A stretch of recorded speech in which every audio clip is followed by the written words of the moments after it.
النهارده هاعمل معاكم بديل الحمام الكداب. الحقيقة إحنا يعني مش ناقصين فرهدة، وهنقعد بقى نعمل نخلي الفراخ ونرجع أصلًا نبتدي هنحشيها ونلفها والحوار ده كله. لأ، إحنا هنعمل بديل الكلام ده لو حد ما عندوش وقت أو حد مستعجل، وهتطلع النتيجة مبهرة جدًا يا جماعة.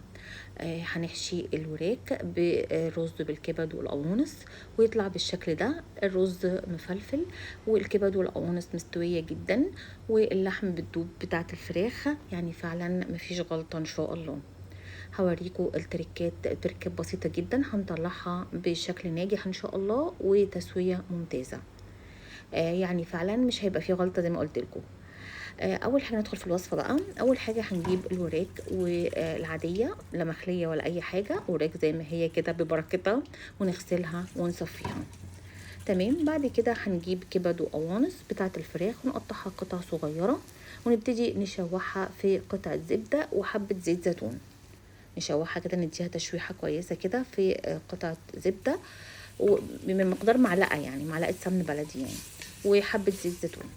نقلب كويس قوي تشويحة كده. وبعد كده هنجيب بصلة نعملها في محضر الطعام. هنجيب بصلتين كبار عشان نحتاجهم في حاجات تانية. نعملها ونحط لها حبة ملح وفلفل اسود كده عشان ريحتها ما تتغيرش.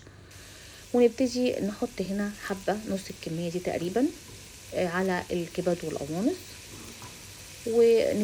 يعني بعد ما شوحناها شوية كده نبتدي نحط عليها البصلة، حبة البصل دول.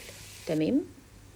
وبعد كده بعد شوية هنبتدي نحط لها حبة مية بعد كام تقليبة كده. بصلة بتدبل نحط لها مية حوالي نص كوباية، ونغطيها نسيبها تستوي براحتها.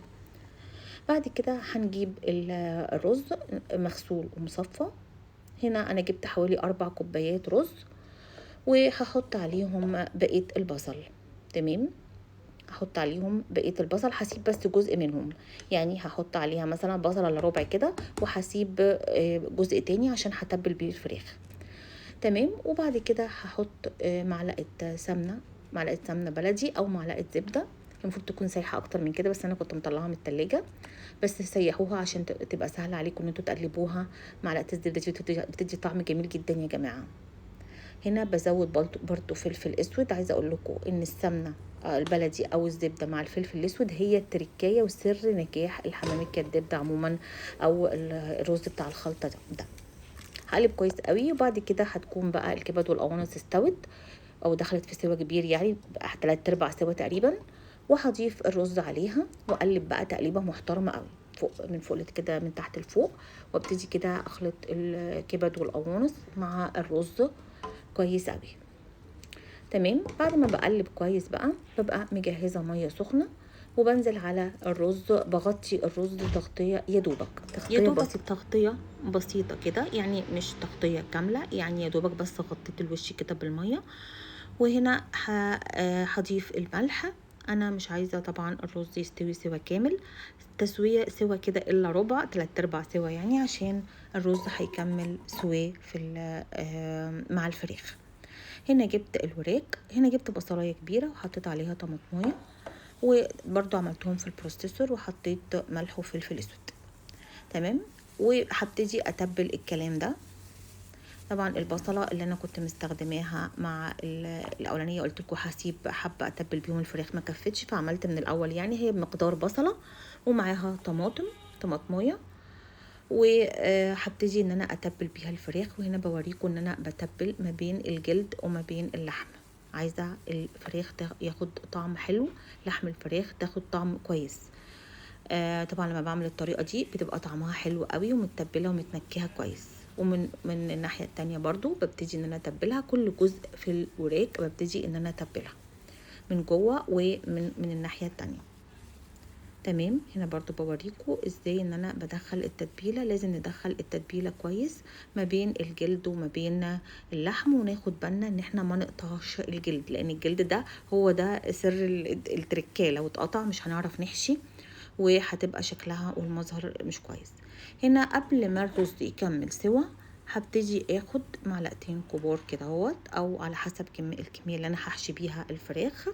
هبتدي اخدهم علشان احشي، وبقية الرز هسيبه يكمل سوا، عشان كده بقول لكم التسوية الا ربع. بقيه الرز هقدمه برضو جنب الفراخ. وممكن اعمل بقى جنبها ملوخيه او على حسب ما انتوا عايزين لو عندكم اي طبيخ تاني. هنا جبت بعد ما سبت الفراخ شويه تتبل، هبتدي لازم التركه دي مهمه قوي يا جماعه، ان انا هشيل التتبيله منها. هشيل التتبيله منها علشان احشيها رز بقى. ابتدي احشيها بالرز اللي بالكبد. بصوا هنا انا بستخدم، بحط برضو الرز ما بين الجلد وما بين اللحم على حسب كمية الرز اللي انا عايزاها وعلى حسب الرغبة. ممكن وبراحتكم جدا على فكرة، يعني عايزين تحطوا كمية كبيرة من الرز حطوا كمية كبيرة، عايزين تحطوا كمية قليلة او معقولة وسط زي ما تحبوا، على حسب المساحة اللي فاضية قدامكم. ان شاء الله تحشوها حبة كتير، مش هتفرقع ولا حاجة، لان احنا هنسويها في الفرن. تمام. فطبعا هنا مفيش اي مشكله خالص. هنا لقيت برضو كميه الرز قليله، حبيت ان انا ازود فزودت.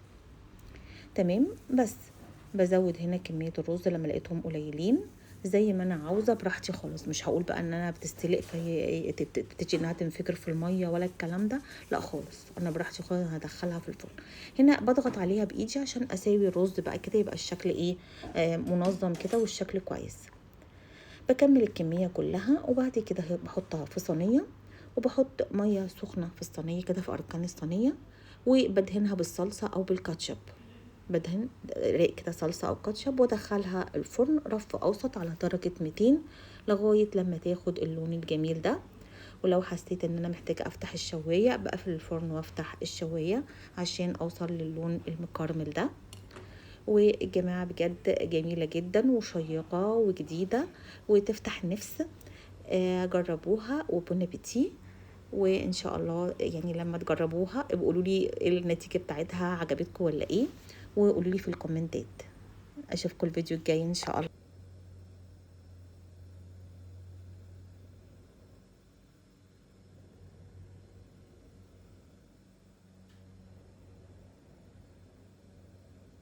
طب بصي، لا اقول لك حاجه.